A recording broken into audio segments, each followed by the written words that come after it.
Firtaktsmotoren er en kraftvarmemotor, det vil sige, at den tager påført varmeenergi og omdanner det til arbejdsenergi. Firtaktsmotoren foregår på 4 takt, hence hvorfor det hedder firtaktsmotoren. Det første takt er indsugning, hvor luft kommer ind i systemet.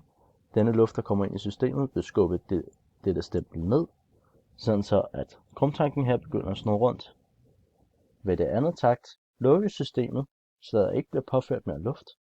Stemplet kan køre op igen og fortsat dreje krumtanken rundt.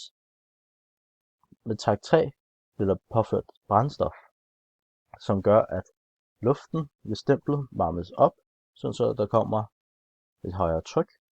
Dette højere tryk vil skubbe stemplet voldsomt ned, så at der kommer en voldsom rotation på krumtanken. Ved 4. takt udgives den åbne systemet, og udstødningsgassen forlader systemet, og stemplet kan køre op igen. Og så begynder systemet forfra.